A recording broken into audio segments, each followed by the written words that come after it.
Thank you, Neosho. Thank you, lay teachers, Dharma brothers. My thanks to Yodo, my partner in life, and to my daughters. And thank you to the Sangha.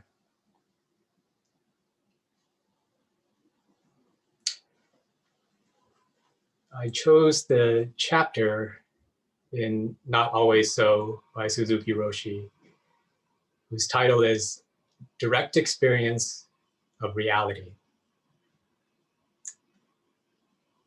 Suzuki Roshi writes, Zen Master Dogen says, mountains and rivers, earth and sky, everything is encouraging us to attain enlightenment.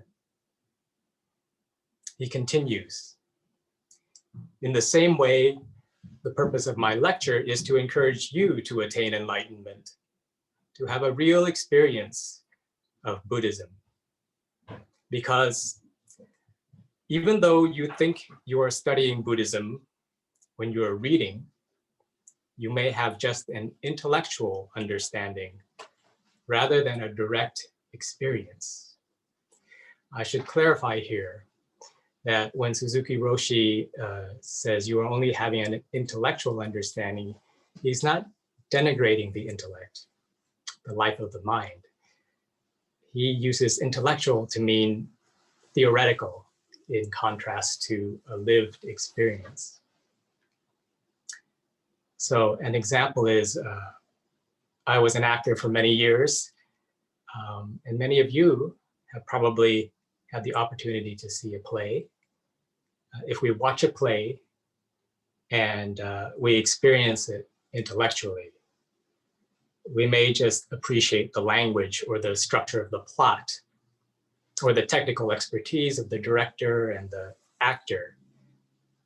But I may still be keeping a distance. I may not be experiencing it as if I'm bound up with the unfolding of the drama as it interacts with my own life. So to experience reality intellectually is the same way, at a distance. Maybe at a distance that feels safe and is not so intimate or vulnerable. When we've sat for a while and we've developed some openness, we can't help but come face to face with suffering, with our yearning for things to be different than they are, with our own impulse to distance ourselves from reality. If we practice, it's natural that there is less hiding, less seeking safety in a distance, and more willingness to detach from our desires and come face to face with reality. Neosho taught me that our practice is omoyari, which can be translated as consideration. When I trained with Neosho for a year, going up to Honey Locust Lane with Dainen once a month, I apprenticed by being her jisha. A jisha is an attendant to the teacher.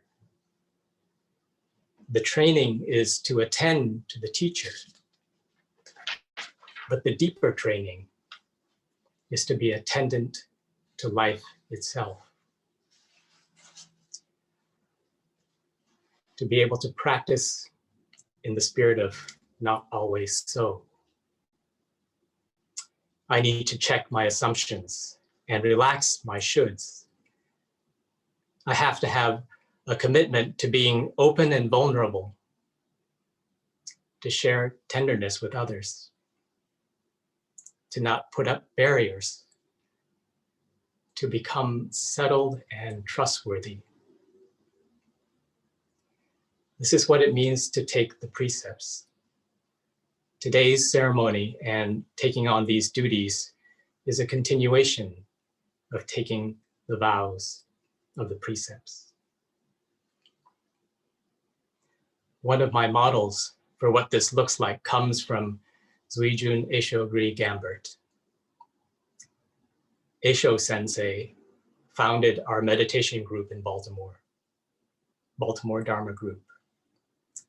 She affiliated with Mount Equity Sangha and with Neosho's teaching years before I came to practice at Baltimore Dharma Group. Eisho died 9 years ago, around this time in January. I have a vivid memory of that time, as her brain cancer and the treatment she underwent weakened and depleted her body. Yet 2 weeks before she passed away, her mind was still bright. And when Miyoto and I visited with our 2 little daughters, who were 1 and 3, even though Eisho could no longer move about easily, she still was there for us. The hospice nurse came to her house every day. And to make things simpler for her care, a hospital gurney was set up in her downstairs hallway.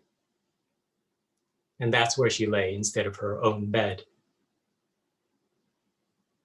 We came to give her comfort, but it was she who gave us comfort instead. Unprepared as we were to see her in this state, her face and body swollen from the steroid treatments and her eyes half closed, she mustered her strength and smiled at me as I held her hand.